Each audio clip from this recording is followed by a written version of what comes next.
Imagine, if you will, a world in which more and more animals are vanishing.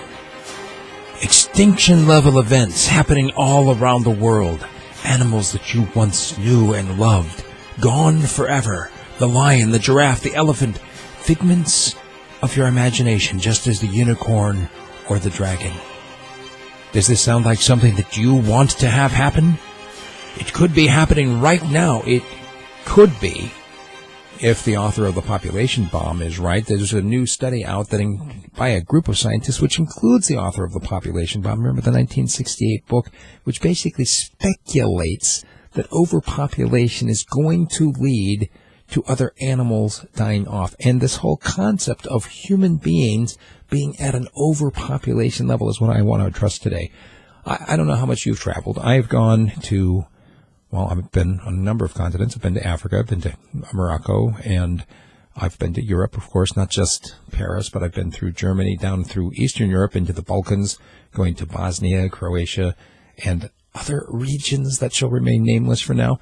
I've also been to India, and I can tell you this, that the idea of overpopulation is a myth. And I can point this out to you quite simply by looking at the number of people versus the square miles that are available. Every single person on the planet, all 8 billion of us, could fit in the state of Texas comfortably without there being anything in the rest of the planet. Now, I live here in Alaska, which is even bigger than that. In fact, here in Alaska, let me tell you, there are over 750,000 square miles, and we only have about 700,000 people here.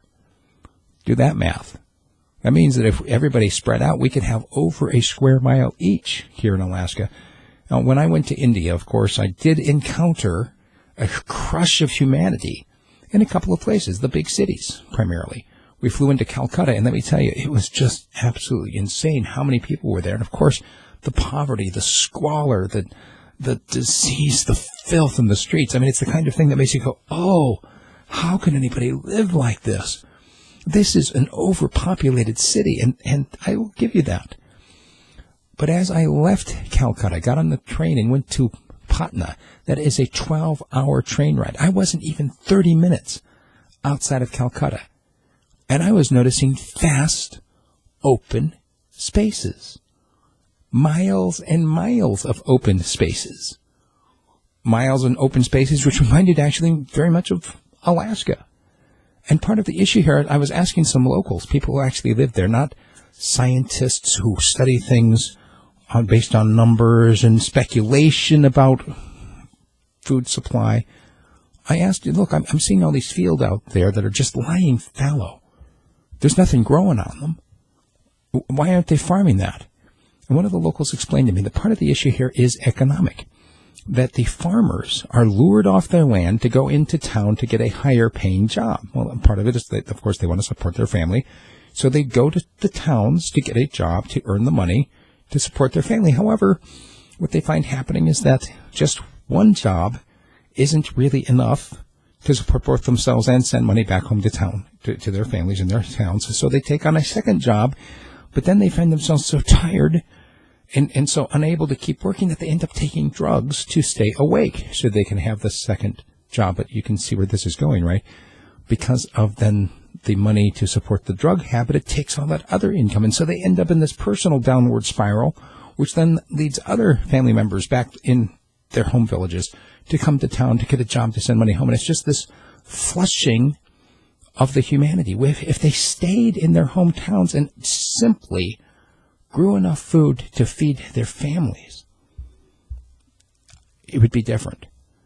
I am not suggesting that this is a universal, because I know that there are different places on the planet where we are experiencing droughts and we are experiencing some effects of human-caused disasters going all the way back to the time of Rome and what they did to Ethiopia. You know that Ethiopia was once the breadbasket for the ancient Roman world, right?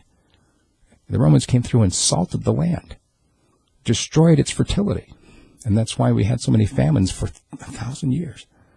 So I'm not saying that humans are not responsible for doing things that damage ecology, but I'm saying that talking about overpopulation is a myth.